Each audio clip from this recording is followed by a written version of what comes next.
Things Motoring is owned and brought to you by CHANGECARS, South Africa's trusted online vehicle platform. Whether you're looking to buy, sell, or just need advice, visit changecars.co.za.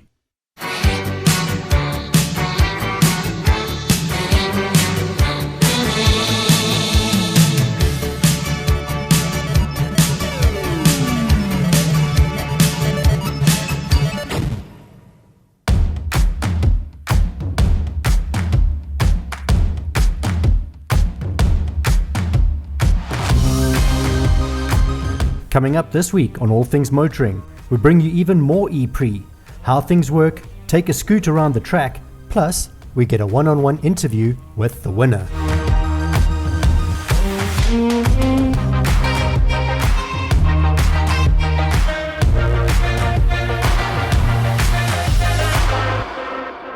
Am I looking up to you again now, sitting up there? Thank you, makes me very happy. Your night last night, how was it? It was good, I slept. And yourself? So I did more than sleep. I reminisced about the most incredible day, but it's not about yesterday. The morning after is always better. Today we've got a day of fun ahead of us.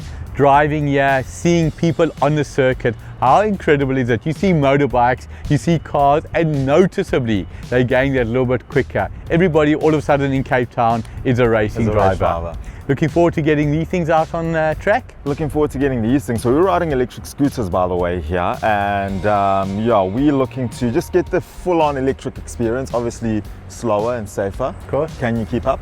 I'll try, but not much slower. I tell you, the speed of these scooters and the bikes, 30 kilometers an hour for the scooter, 40 kilometers for the bike. Absolutely. I mean, if you think of a guy like Usain Bolt at absolute top speed, he's running around 40, 42. And we're cruising at 40 k's an hour. Yeah. It's unbelievable.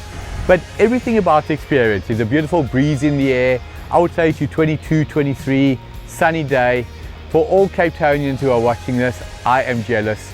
For all the other provinces in the country, you should be jealous.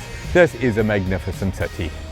It's so magnificent, by the way, that I might be leaving you in Joburg, so good luck. I lead, you follow. So until I leave for Cape Town, Gugu staying.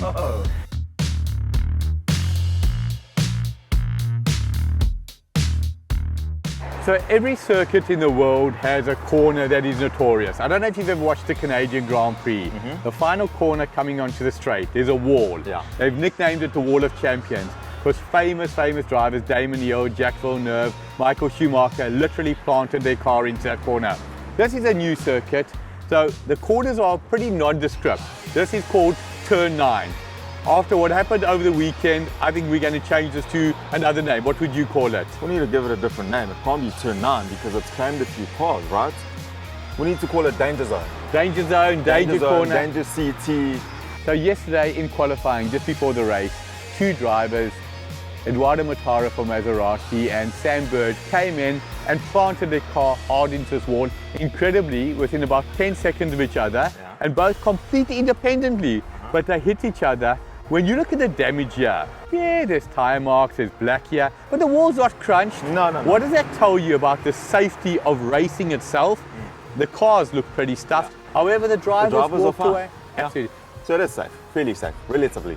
The injuries in Formula 1, GP2, GP3, sports car racing, Formula E are, touch wood, as near as non-existent. But one of the things that intrigued me is in Formula 1, any other form of racing, the moment there's an accident, the way the guys show they're right is they extricate themselves from the car as quickly as possible. In Formula E, it's not like that. Did you know they've got a particular extrication team that has to come and allow the driver to get out? There's a couple of things. They need to neutralize the car because they're electric. Can you imagine? Uninjured driver touches the car, that wouldn't be fun.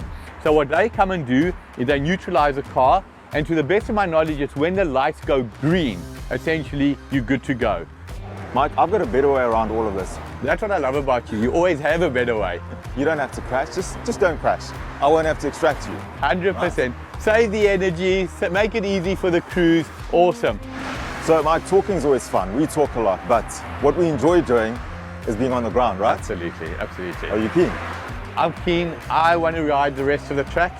What I would like you to try do is try keep up. Okay, fair enough.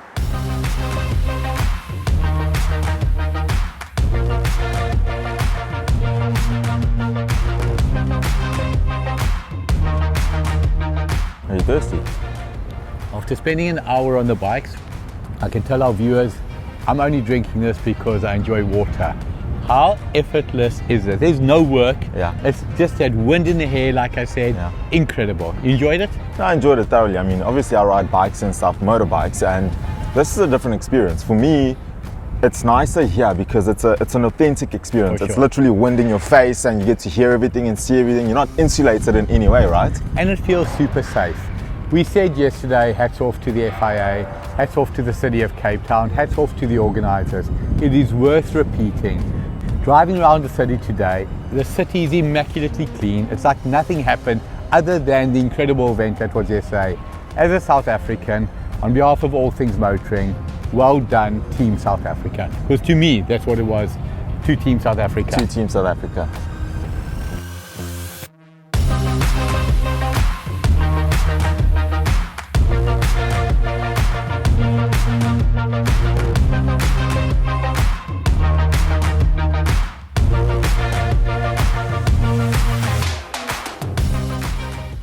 After the break, we learn a bit more about what it takes to keep Formula E charged.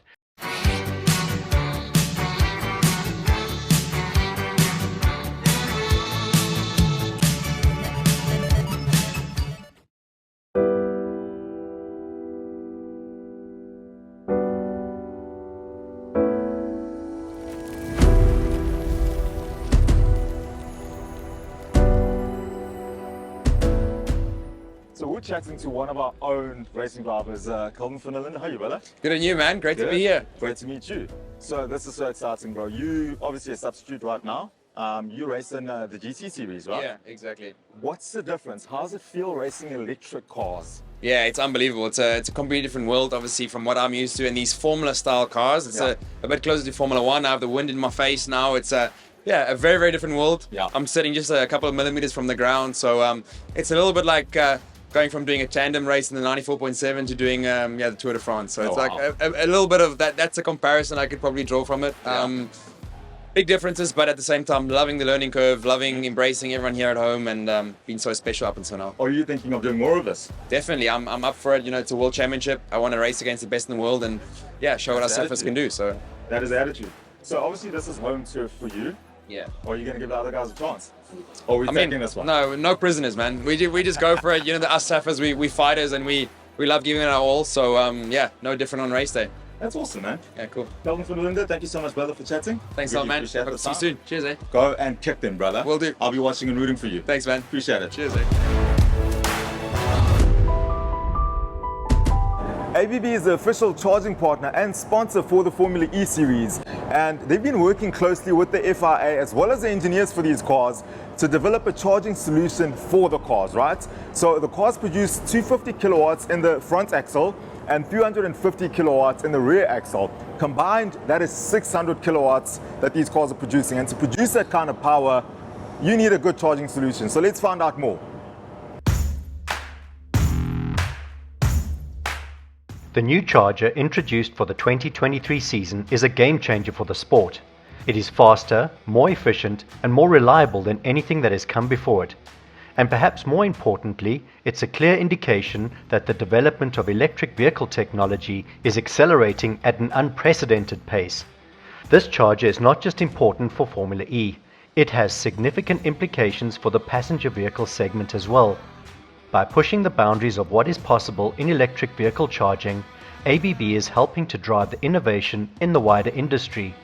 This is not just about faster charging times, it's about creating a more sustainable, more efficient, and more accessible future for all of us. The Formula E charger from ABB is a significant development for the sport, delivering a maximum power output of 160 kilowatts and the capability to charge 2 cars at the same time. As we look to create a more sustainable future for ourselves and for future generations, this technology will play a vital role in making that vision a reality. Today we've got something special behind us. In all forms of motor racing at the highest level, safety is of paramount importance. We are looking at the official pace car here, Absolutely. a Porsche Taycan. Tell me, what do you know about this? So this is a Porsche Taycan, and this is obviously the safety car for the E-Prix. So Formula E actually partnered up with Porsche to get a fitting car for the series. It's an all-electric car, and this is really, really quick, Mike. How quick do you think this is from 0 to 100? I would imagine under 3. Absolutely, under 3. So this does a 0 to 100 sprint in 2.8 seconds. That is lightning quick. That is literally, sorry to interrupt you, as quick as the cars themselves. Yeah. That is Formula One speed. Top speed here is 260 k's an hour, so it will keep up with these cars. Obviously, these cars do around about 300 plus k's an hour, but this is an app safety car, and it's a fitting safety car. 560 kilowatts in this thing. Unbelievable. But now looking around the car, what is interesting, the tires on this car, they Hancocks, the same as the official sponsor of the tires for the series. They're not slicks, they're grooved. Exceptional. Can you imagine being the driver of this? Right? Unfortunately, you can't, because I'm driving it today. Go for it. I'd love to.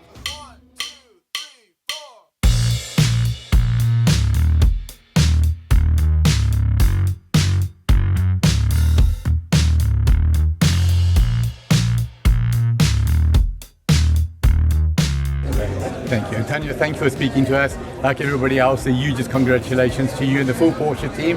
What stands out for me is you're absolutely a brilliant personality.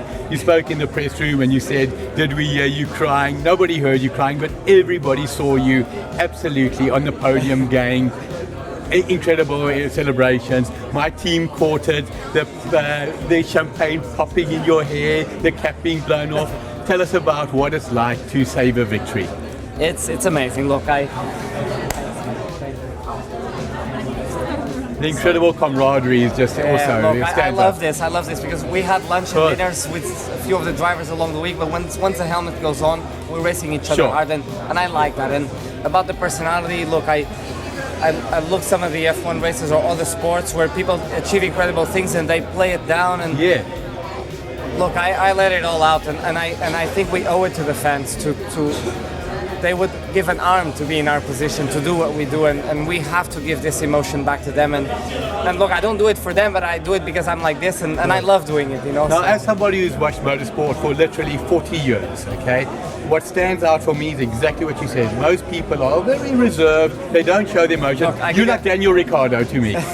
Look, I love Max Verstappen, he's a good friend of mine, but when he wins 14 Grand Prix in a year, he barely celebrates anymore. And I could only believe, man, I'd be backflipping from your car, you know? So I promised myself if I win 20 races in a row, I will celebrate the 20th like the first. Well, after seeing you today, my wish is that you do win 20 races in a row. Thank you for talking to us, and good luck for the rest of the season. Thank you.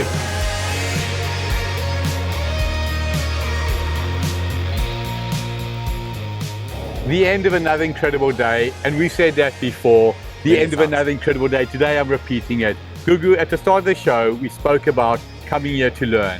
Did we learn or what? We learned a lot. We did a lot as well. We interacted a lot, right? Correct. Tell us about the people that we spoke to. So it's not often we will gloat, and I say this with absolute pride. All Things Motoring has come so far. Today we had the pleasure of speaking to Derek Watts, the team manager of Maserati, the team principal of Maserati, the official commentator, Nelson PK Jr., who's my hero's son. And I think the best was saved for last. You spoke with Kelvin van der Linde. What an amazing young man. So bubbly, so welcoming. Did you watch him with everybody? He would sign autographs. He did the interview. You walk up to him and say, sign your cap? Who signed your cap? He did.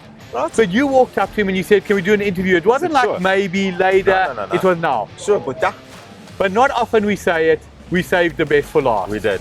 And what was the best for last? You got to speak to the race winner, didn't you? I'm so proud. The race winner, Antonio Felix Costa. I had the pleasure of interviewing him one-on-one, as you saw. Speaking about outgoing people, what an incredible guy. One of the things that shines for me, at this level, you'd expect a level of arrogance. There is simply none. Warm, outgoing, bubbly, and you got the impression it wasn't because he won the race. That is just who he is. Yeah. For you, what was the highlight of the day? Chatting to those guys, your Kelvin van der Linde's, your Maserati team principal, that was really, really nice. And like you said, it's warm people like you and I. And it's a good lesson in life as well, don't you think? For sure. As South Africans, often we've got a lot to complain about, and rightly so. But a day like today if you watched it on TV, if you watched it live, you saw the best of Cape Town, the best of South Africa, and the best of our country as a whole being showcased. You know what's even better, Mike? Eskom didn't interfere. Eskom wasn't allowed to interfere. Thanks to the viewers. Hope you enjoyed the show. We look forward to bringing you many, many more. After the break, Ernest takes us on a quad biking adventure in the Atlantis Dunes up the west coast.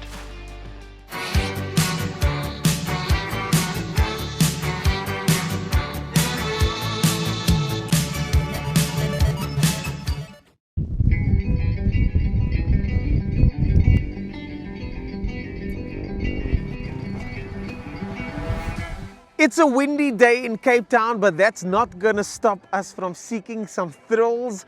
I'm here with Granville G-Boy, one of my friends from Atlantis Dunes, and he's going to be taking us out in the Thrill Seeker quad bikes. And we've got young Junior over here. How old is Junior? 9 years old. 9 years old, going to be cruising with us. And Granville, thanks for having me today, man. I appreciate you inviting us over here. Quad bikes, they've got four wheels like cars I'm used to, but they're slightly different. Yeah, okay, it's a whole lot different, to put it to you that way. Point number one, you're on sand, if you're using it in the sand though. Yeah, so it's a bit tricky having solid axle, rear axle, sandy, soft and drifty, so tire pressures needs to be on point always, and yeah, it's a whole lot to it. So the safety aspect, I would imagine, is huge with these. We've seen the videos on YouTube about quad bikes going bad. Yeah. The safety aspect here is obviously huge. I've got the helmet on, I'm ready for action, but what else do I need to know before we go out there? Obviously, point number one is how to use the ATV or quad bike, like they say, because getting or climbing onto it and not knowing what you're doing, it's going to end up very bad. You're going to end up in an accident or hurting yourself. So obviously knowing how to operate the bike, first of all, what to do, what not to do in certain... So what not to do. Can you show us what we're not supposed to do? Yeah, definitely. I'll give you the arrange a demonstration I for think that. we might need a precision rider for that one. Yeah. Are you up for it? Shot. Okay, cool. All right.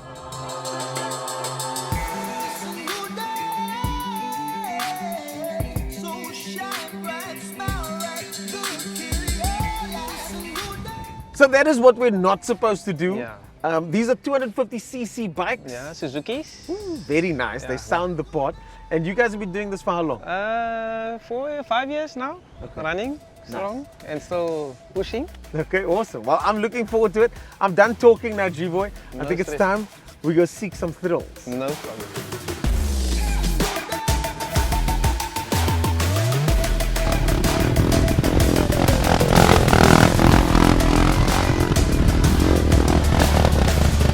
Throttle response is absolutely instant, and you gotta watch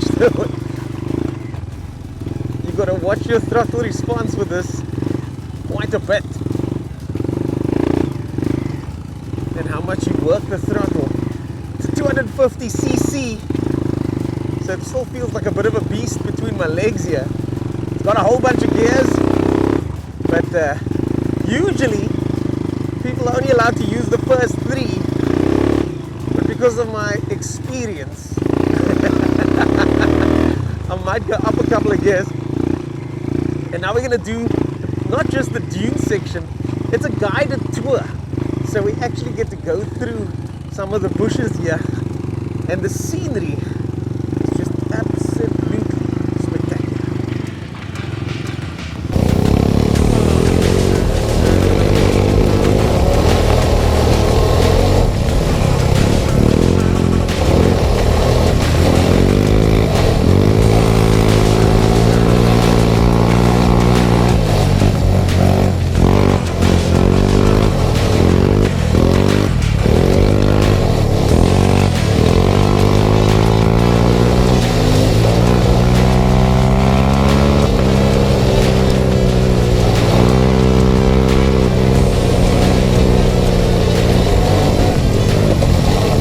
The reason you want to make sure that you stick with a guide is because of this. It doesn't look like this is going to be a sheer drop, especially not on the approach. I mean, for someone that doesn't know, you probably want to ramp this and do a graceful landing, but the landing's not going to be graceful, and it can end up in broken bones and a couple of other lost limbs. These ridges like this appear out of nowhere, so it's vital to stick to the lead and make sure that your guide guides you safely.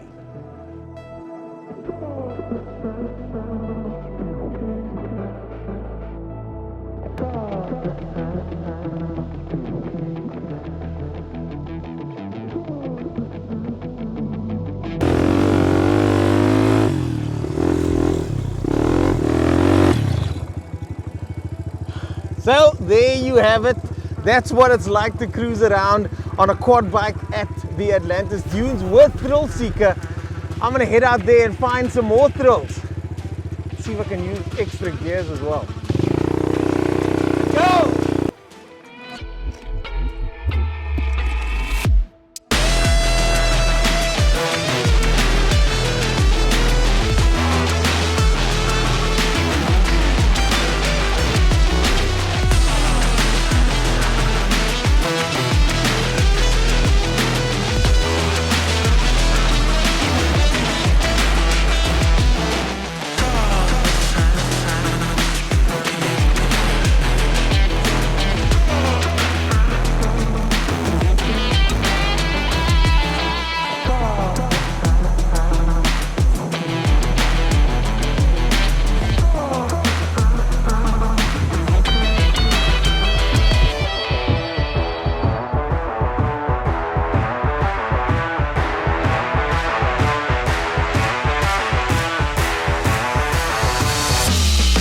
Coming up next week on All Things Motoring, we head out to the Black Horse Brewery with the Mazda MX-5 Club to chat about the different models and the love for all things MX-5. We then head to Kyalami with Ernest to catch up on some 9-hour excitement.